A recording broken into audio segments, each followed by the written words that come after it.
Welcome to the Inner Athlete Podcast, where we discuss all things youth athlete development and youth mentoring. All right, welcome back to the Inner Athlete Podcast. Here back with Matt today, and we're going to talk more specifically about swimmers. At the moment, it's the middle of winter. It's not the middle of winter. It's the start of winter when we record this. Like it, yeah. Yeah, it feels like the middle of winter at the moment. And short course season is coming up for a lot of the swimmers as well here. Yep. And then we've been doing a lot of preparation work with them behind the scenes, and we've actually got some new equipment that actually is going to, I think, have a net positive and their performance, and we've already seen some changes in their training as well. But we're going to talk about kind of like what are the key things that we're focusing on for the off season for the swimmers in the short course season. But some of this is still transferable to the long course in terms of the ideas and the concepts as well. So what are some of those things, Matt? Yeah. So obviously, different pool lengths going to have different demands on the body. So short course is going to be bit more, I guess, power focus and your ability to continuously exert the same force and power, pushing off the wall a lot more underwater. So we need to be powerful through the legs and through the core, especially, so we can maintain positions and maintain strong positions.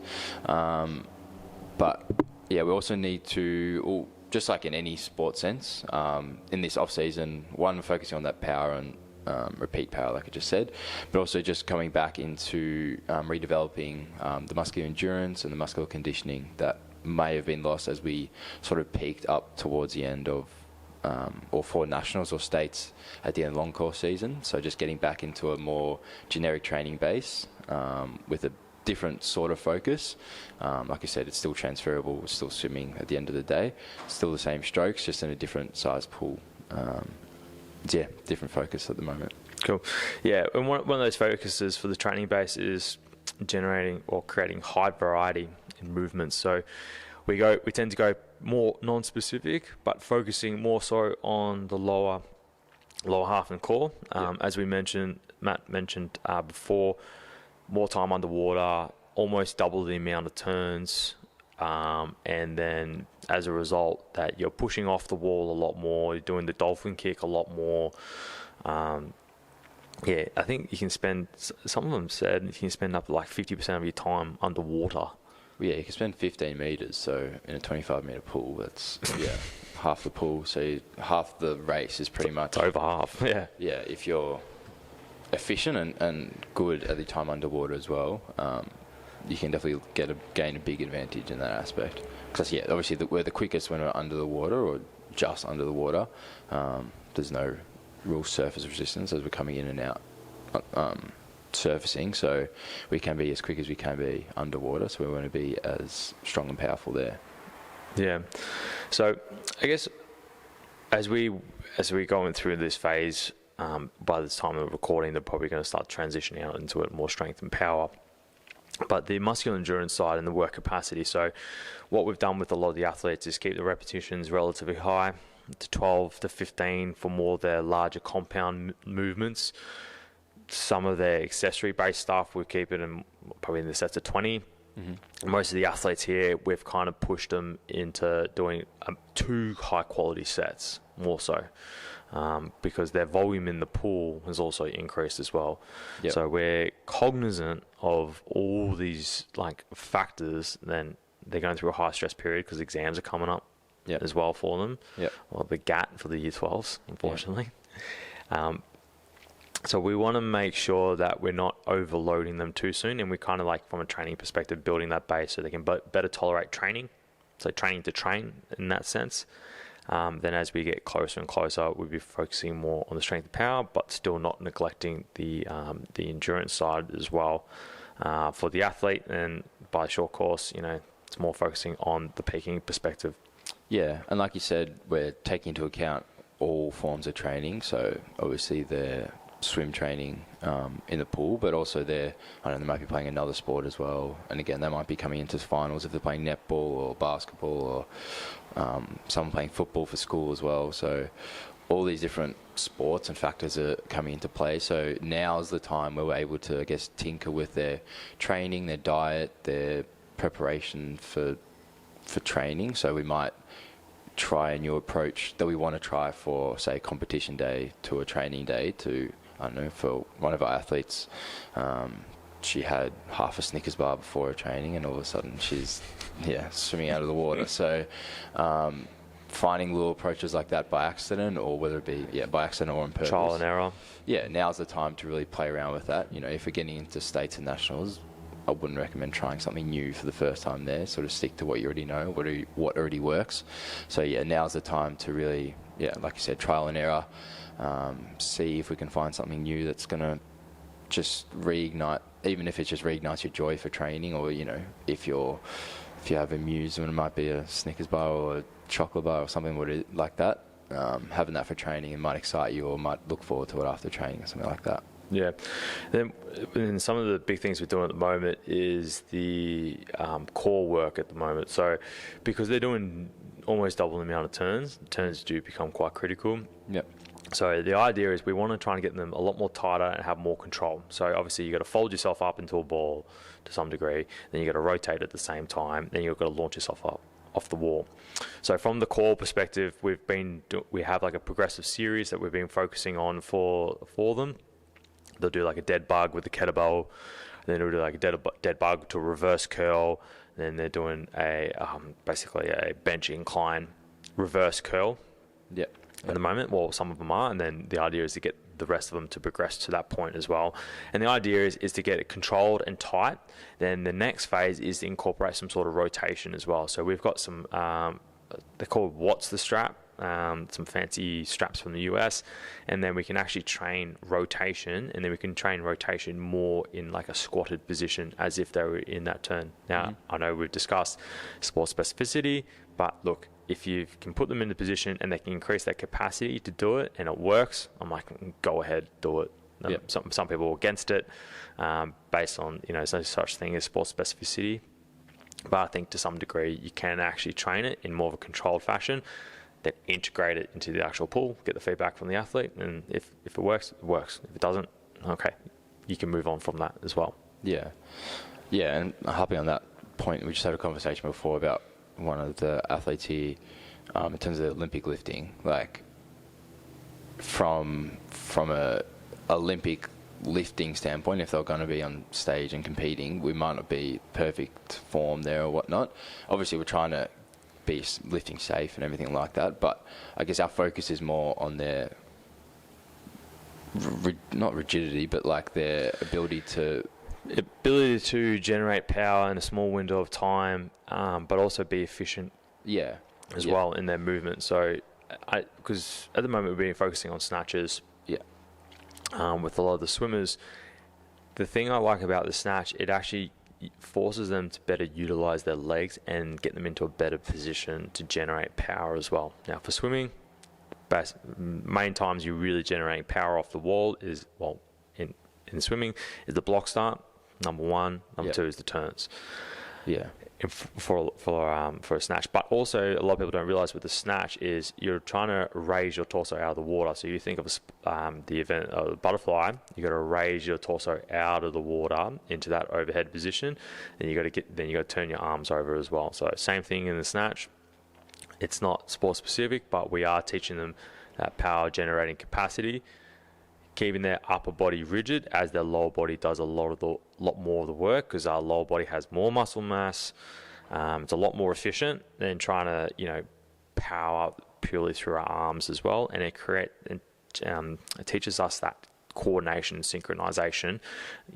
That sometimes when we do a locomotive movement, locomotive movement, like running or swimming, or even cycling to a lesser degree, we actually have a reduced efficiency in those movements because they don't have a eccentric phase compared to like Olympic lifting or even just strength training as well. And the eccentric phases in training in the gym can actually make one more efficient at movement as well when it's incorporated. So you need eccentric, isometric, and obviously concentric for general movement, but because of swimming, and it doesn't have that, it's pretty much just concentric, where the muscles either lengthen and then the opposing muscles will actually shorten. Then those muscles that are lengthened will actually start to pull through as well. But we also want to make sure that if we've got muscles that are shortening, like our glutes, and then we want to make sure that we're trying to lengthen in other areas as well. So we're teaching in a more coordinated fashion, but under tension as well. And unfortunately, with a sport like swimming, it's harder to create that tension. Yeah. Yeah. Hopefully that makes sense. Yeah. That was a mouthful. Yeah. Then I guess, yeah, that's pretty much the focus for the swimmers at the moment. But then with Holly at the moment, we're trying something a little bit different because she's got trials coming up. Yeah. World's trials. And yeah, we've been doing the lactate retention method. I know you've done it a couple of times. And Yeah. So, do you want to touch on it? Or yeah, I'll touch on it. You can give us your experience. Review of it, Give us your 5-star review of it. Lactate retention method is you pick a conditioning movement. So whether it's like you could do like stair runs, you could do the bike, you could do the rower that has minimal eccentric load. So running would have a high eccentric load. You could even you could do hill sprints as long as the hill is actually long enough. Yeah. For a 30-second period. So it's quite a long time you're working hard for. So we're generating lactic acid essentially. So pyruvate converted to lactic acid and whatnot, right? We're changing the muscle acidity within the lower body more so. Then what we do is we drop into a squat hold. So this is the bottom of a squat position. Now the purpose of holding, so we do the bike, jump into the squat position for 30 seconds on the bike, 30 seconds in that squat position. We allow lactate to pull. Excuse me. And when we hop into that squat position, we get arterial flow to the active tissue. That just worked because obviously they need more. I can't remember now. Yeah. Oh no. So we cut off. No. So we cut off the flow of oxygen to the area. So we allow pulling to occur. So we allow arterial flow. Sorry, but we prevent venous return. So all that lactate pulls in the muscles. Also more hydrogen ions as well. As a result, it makes the muscles more acidic. Then over time, if you do that over multiple sets, over 6 sets, you'll notice a reduction in power output over the 30-second period, and you get 2.5 minute rest afterwards. So it takes a little while to get it done. The adaptation from that is we have a better ability to tolerate acidic muscles. And acidic muscles basically means they produce less power. It's just an adaptation of the human species that when we're very acidic, we need to slow down and we need to remove these metabolites or byproducts so then we can start to function again, because we can only do high intensity bouts for a limited period of time. We're increasing the work that we can do in that limited time as a result. Plus, the upside of doing something like this is you're reducing the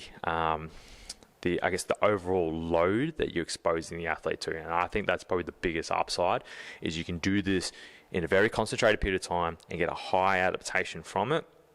And then as a result, it can be not microdosed, but like planned in the early off seasons or even the early pre-seasons for any sport.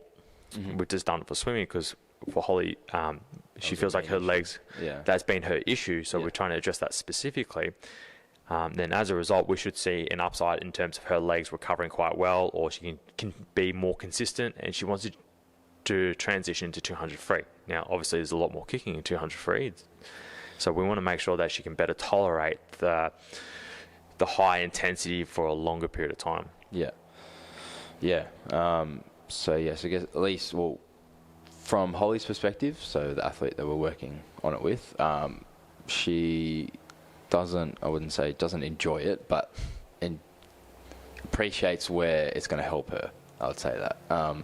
So the way Trent's paired it is the first half of the session is, I guess, a power focus. So going with snatch triple or power snatch triple to a weighted chin up, 8 8 sets or 10 sets or 3 of that. Yeah, just gradually building up on weight and intensity with it. Yeah, so we're still getting some strength and power focus to the session, and then the second half of the session is where we do the lactate retention series. So I think that takes, with the rest and everything, 20-25 minutes or something like that. So not too long, but something you can just attach onto the end of a session. So if, like we say, if that's the athlete's main issue, whether it's in the pool or applies to field track athletes as well, I guess. So yeah, field, court, track, or in the pool athletes. If that's their main issue, you know, they're having heavy legs, they can't run out games, or even if they can run out games, but they're just severely, like you said, their power is just depleted. This might be a good tool for you to use. So you can still get that power and microdose of speed and everything like that. So something we've harped on in a previous podcast there. So you can still get those same adaptations that you want in other factors, and then focusing more on your lactate retention and endurance and that side of things. So I guess my personal review of these sessions are, again, they're not fun as well, but yes, it's 30 seconds of hard bike. I wouldn't call it all out, but I'd say like 85%, 90%. Yeah. So a hard effort. If you're using a assault bike or a rower or something like that, try to keep the watts of the power the same and see if you can hold that throughout the sets. I think that's the best metric to use to see how much your power is depleting. And then it's a 30-second squat hold. And the squat hold's right, like deep. So elevate the heels quite high, and you're sitting right at the bottom of it. So it might seem a bit weird, you're sort of just resting on your bums, resting on your heels pretty much. Just breathing through your nose. Oh yeah, and that's the other kicker. So ideally you got tape over your mouth, so you're just breathing through your nose the whole time. So again, limiting the amount of oxygen you can get in. Again, limiting the amount you can recover and remove all the byproducts. So again, creating more and more lactic and waste being built up in the legs there. So increasing the acidity, learning new concepts here as well as we go, in the legs, so to increase that fatigue. So I can't say I've definitely felt a significant change. It's only been 4 weeks that I've been doing it for, but the sessions themselves are getting better and better. I can see I'm holding the same, if not better power, but definitely more consistent over the sets is the main thing. So I don't think it's going to make me more powerful, but I'm able to hold on to the same wattage over the sets, which I guess is the main focus. Yeah, and that's pretty much it. Then it won't really. It's hard to kind of see it.